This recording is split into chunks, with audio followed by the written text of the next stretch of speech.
In the dead of night on May 2nd, 2011, the world watched with bated breath as news broke that the United States had successfully carried out one of the most significant military operations of the 21st century.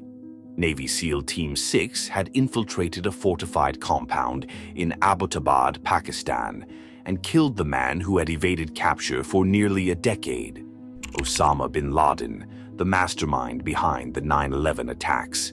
This event marked the end of a global manhunt that spanned years and left an indelible mark on modern history. But as the dust settled and the world celebrated the removal of a symbol of terror, the details of what was found inside bin Laden's hideout began to emerge, painting a picture of a man far more complex than the public had ever imagined. Osama bin Laden was not just a figure of terror. He was a symbol of anti-Western sentiment, radical ideology, and unyielding fundamentalism.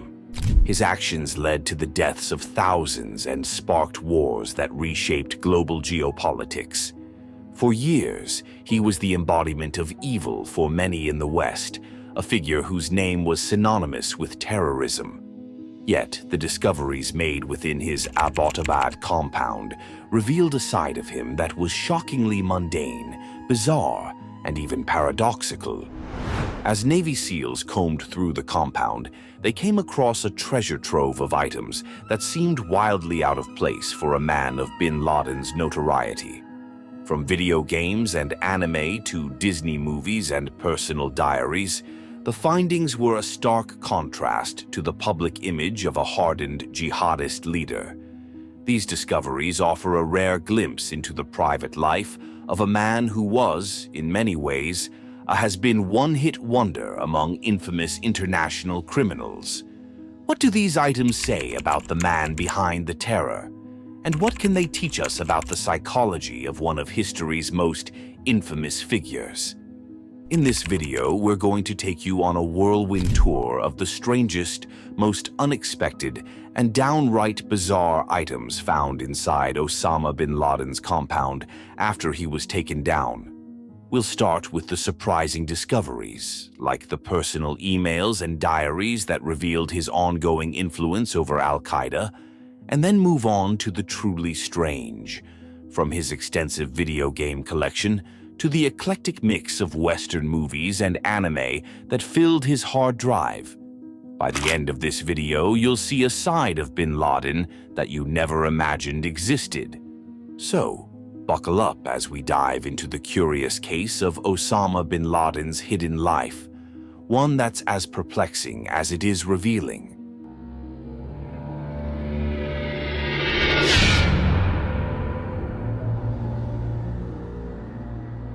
One of the most significant findings from the raid was bin Laden's extensive use of email to communicate with Al-Qaeda operatives. Despite being isolated in a compound without internet access, bin Laden managed to maintain a substantial level of influence over his terror network. How did he do it? The answer lies in a surprisingly low-tech method that highlights both his cunning and his awareness of the digital world's dangers.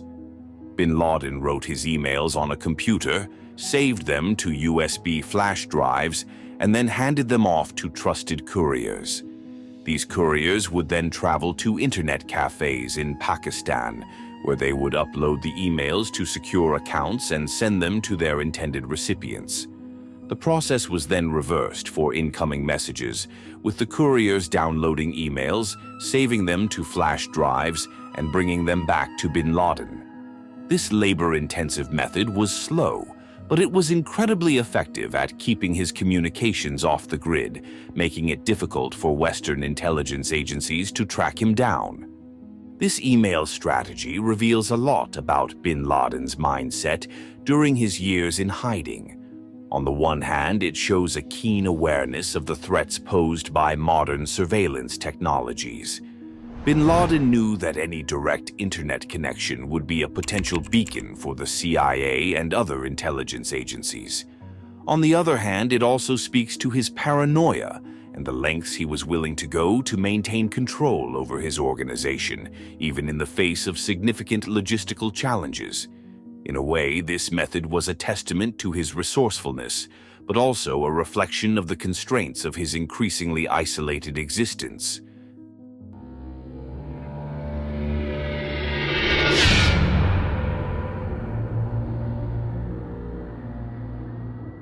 Security measures and digital paranoia. The method of using couriers to transmit digital messages wasn't just a quirky throwback to a pre-internet era. It was a necessary adaptation for someone who knew he was being hunted by the most sophisticated intelligence apparatus in the world. Bin Laden's approach to digital security can be seen as both innovative and paranoid. He seemed to understand that even the slightest digital footprint could be enough to give away his location. His avoidance of direct internet usage and reliance on physical transfers of data via USB drives indicates a deep understanding of cybersecurity risks, albeit through a somewhat outdated lens. In today's world, where digital communication is almost entirely dependent on the internet, Bin Laden's methods might seem archaic, but they were born out of necessity. His fear of digital surveillance was justified. After all, it was intelligence gleaned from intercepted communications that eventually led the US to his doorstep in Abbottabad. This strategy underscores the broader challenges that terrorist organizations face in the digital age, where the benefits of connectivity are always weighed against the risks of detection.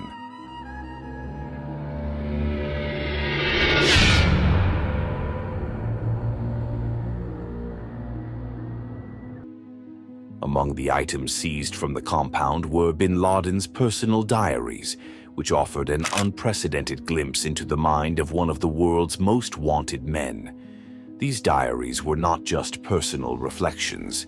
They were filled with strategic directives, thoughts on global events, and musings on the future of Al-Qaeda. They revealed a man who, contrary to popular belief, was still deeply involved in the operations of his terror network.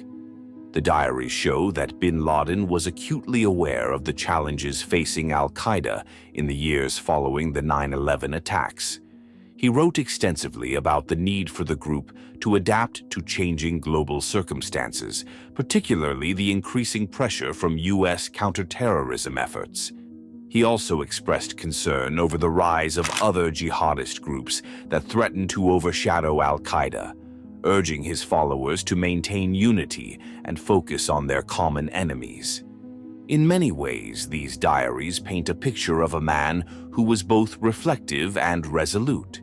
Despite his isolation, Bin Laden remained committed to his cause and continued to see himself as a leader of a global jihadist movement. However, the diaries also reveal moments of doubt and frustration, particularly as he struggled to maintain control over a decentralized and increasingly fractured network. These personal reflections add a layer of complexity to our understanding of Bin Laden, showing him as a leader who was both confident in his vision and aware of the challenges that lay ahead.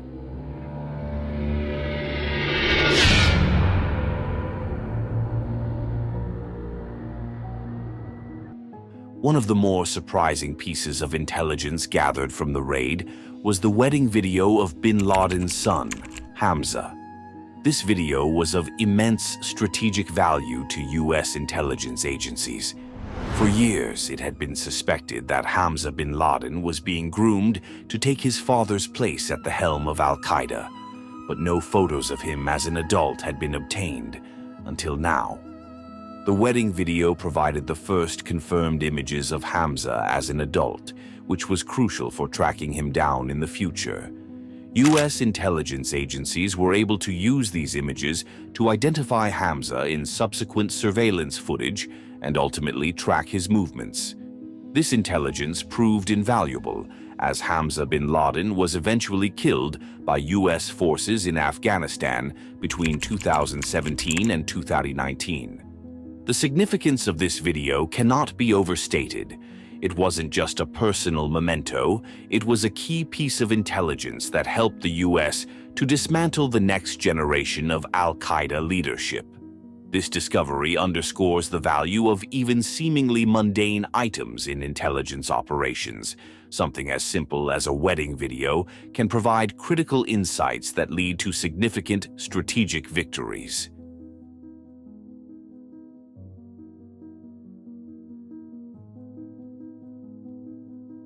One of the most unexpected discoveries in bin Laden's compound was his extensive collection of video games. This revelation was surprising not just because of the nature of the games themselves, but because of what it suggests about the private life of a man who was, in many ways, the antithesis of the cultures that produced these games. Among the titles found on bin Laden's hard drive were Counter-Strike, Grand Theft Auto, Chinatown Wars, and Sniper Elite, Nazi Zombie Army 2. The presence of Counter-Strike in particular is laced with irony. The game, a legendary multiplayer title where teams of terrorists and counter-terrorists battle it out, seems almost too on the nose. One can't help but wonder which side bin Laden preferred to play. Did he stick to what he knew best, or did he enjoy the escapism of playing as a counter-terrorist? The inclusion of Sniper Elite, a game focused on taking down Nazis, adds another layer of irony, given bin Laden's extremist views. These games offer a window into the private, perhaps escapist, activities of a man who spent years confined to a small compound. It's easy to imagine that, in the isolation of Abbottabad, bin Laden might have turned to video games as a way to pass the time and escape the realities of his situation.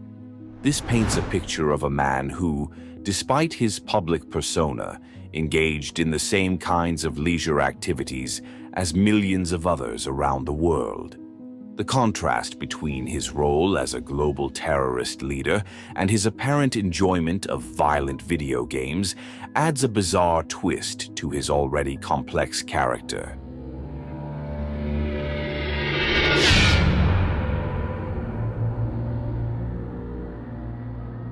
The presence of Western video games on bin Laden's hard drive is particularly striking, given his vehement anti-Western ideology. The fact that he enjoyed games like Grand Theft Auto and Half-Life, both products of Western culture, highlights a deep irony. Here was a man who dedicated his life to fighting against Western influence, yet, in his private moments, he indulged in the very culture he despised. This contradiction raises questions about the nature of bin Laden's beliefs and the ways in which he reconciled these apparent contradictions. One possible explanation is that bin Laden, like many extremists, was able to compartmentalize different aspects of his life.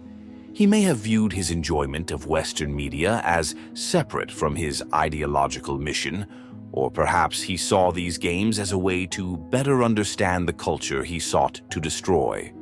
Whatever the case, this paradoxical relationship with Western culture adds another layer of complexity to our understanding of bin Laden as both a terrorist and a person.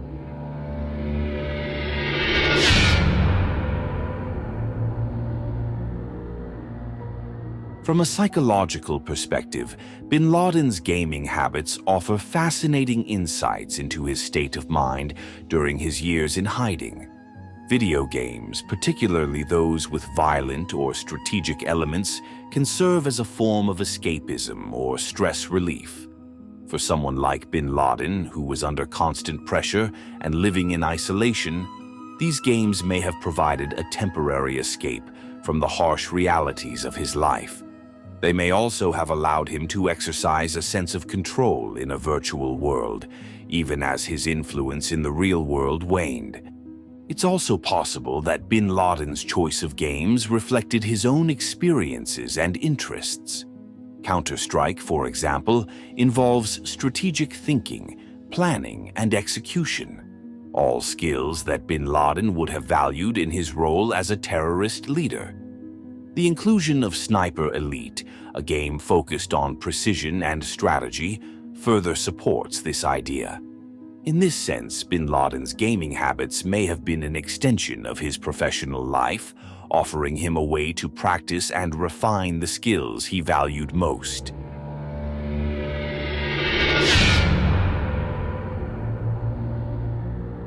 Another interesting aspect of bin Laden's gaming collection is that many of the games were pirated copies.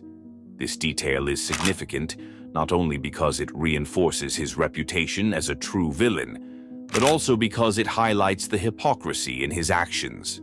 Bin Laden's ideology was rooted in a rejection of Western values and laws, yet he had no qualms about illegally downloading Western games for his personal enjoyment. This hypocrisy is a common thread in the lives of many extremists who often preach one set of values while privately engaging in behaviors that contradict those beliefs. In bin Laden's case, his use of pirated games can be seen as a microcosm of the larger contradictions in his life. He fought against Western influence while simultaneously indulging in Western culture.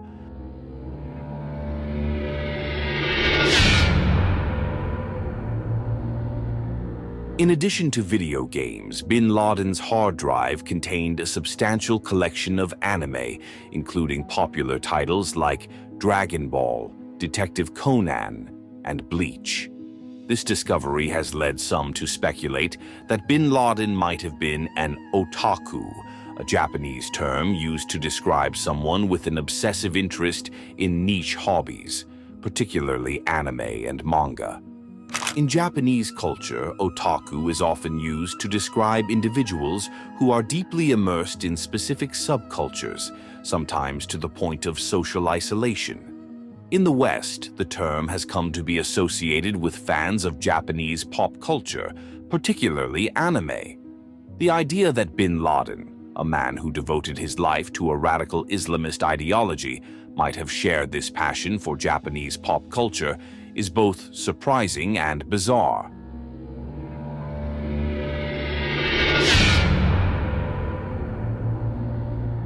So why would bin Laden, a self-proclaimed enemy of Western influence, be drawn to anime? One possible explanation is that anime, like video games, offered him a form of escapism during his years in hiding.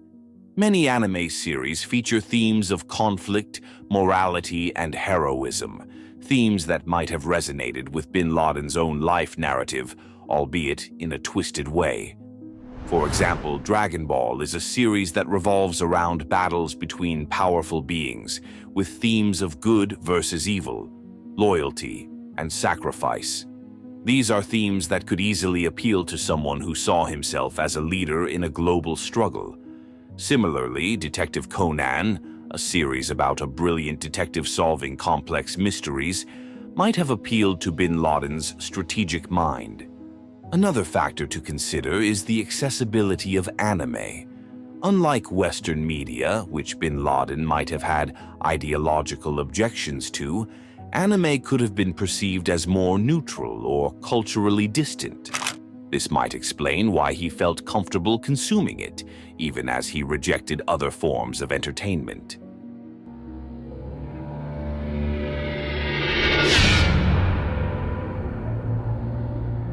The discovery of Western cartoons and movies on bin Laden's hard drive adds another layer of irony to the story. Despite his deep hatred for the West, bin Laden's collection included titles like Cars, Ice Age, Dawn of the Dinosaurs, and Chicken Little. The fact that a man who spent his life fighting against Western influence would enjoy Western entertainment is both ironic and perplexing. One particularly striking example is the inclusion of Ants, a movie directed by Woody Allen. Given bin Laden's anti-Semitic views, the fact that he owned a movie directed by a Jewish filmmaker is especially ironic. It's possible that bin Laden was unaware of Woody Allen's background, but the inclusion of this film in his collection nonetheless highlights the contradictions in his life. This collection of Western media raises questions about bin Laden's relationship with the culture he claimed to despise. Was he simply indulging in entertainment during his years of isolation, or was there something deeper at play? Perhaps, like many extremists, bin Laden was able to compartmentalize his life, enjoying Western media in private while publicly condemning it.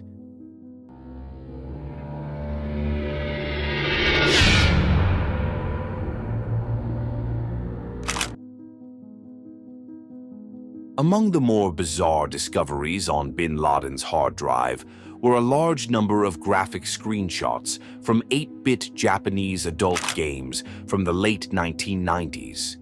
These findings add a layer of cognitive dissonance to our understanding of bin Laden. On the one hand, he was a devout religious extremist who imposed strict moral codes on his followers. On the other hand, he engaged in behaviors that blatantly contradicted those codes. The presence of adult content on bin Laden's hard drive is not entirely surprising, given that such material is often found during investigations of extremist groups. However, the specific nature of the content, 8-bit Japanese games, adds a peculiar twist. These games are not only graphically explicit but also culturally specific, which suggests that bin Laden had a more nuanced and diverse set of interests than one might expect. So they embed encrypted messages in pornographic photos.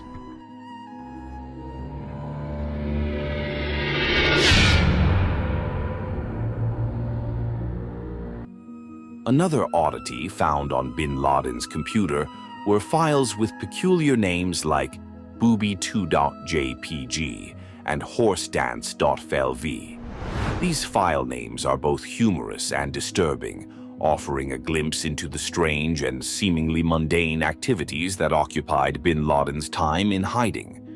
It's unclear what exactly these files contained, but the names suggest that they were either humorous or light-hearted in nature. The inclusion of such files on the hard drive of one of the world's most wanted men is almost surreal, adding another layer of absurdity to the story.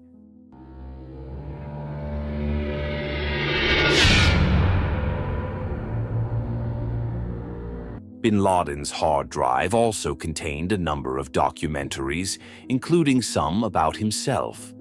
Titles like Biography, Osama bin Laden, and Where in the World is Osama bin Laden were found among his collection. This suggests that bin Laden was not only interested in global events, but also in how he was perceived by the world. The presence of these documentaries raises questions about bin Laden's narcissism and his need for validation. It's possible that he watched these films to see how his actions were portrayed and to assess his impact on the world. This adds a layer of complexity to our understanding of bin Laden as a leader. He was not only focused on his ideological mission, but also on his legacy and how he would be remembered. One particularly telling choice was his interest in Loose Change 2, the 9/11 truther documentary created by Alex Jones. This film suggests that the attacks on September 11, 2001 were an inside job, a theory that bin Laden likely found amusing. The inclusion of this documentary on his hard drive adds a layer of dark humor to the story, highlighting the bizarre contradictions in bin Laden's private life.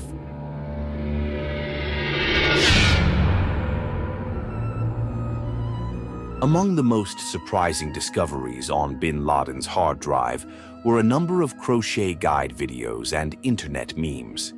These light-hearted and seemingly mundane files stand in stark contrast to the more sinister content on his hard drive, offering a glimpse into the strange and contradictory nature of bin Laden's private life.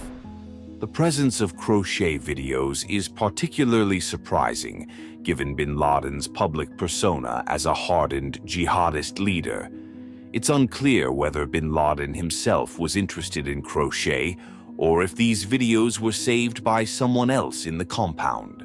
However, their inclusion on his hard drive suggests that bin Laden may have had more diverse interests than one might expect. In addition to the crochet videos, bin Laden's hard drive contained a number of internet memes, including the viral video, "Charlie Bit My Finger." Ow! Ow, Charlie! Ow! Charlie, that really hurt! And a collection of funny and cute cat videos. These files are almost surreal in their contrast to the more serious and violent content on his hard drive, adding another layer of absurdity to the story.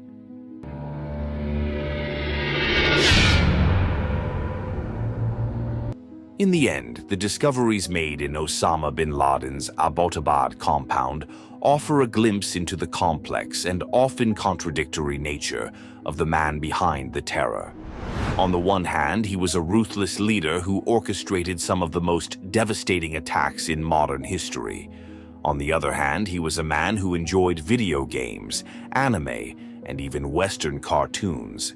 A man who, despite his public persona, engaged in the same kinds of leisure activities as millions of others around the world. These discoveries challenge our understanding of bin Laden and force us to confront the reality that even the most notorious figures in history are not as one-dimensional as they might seem.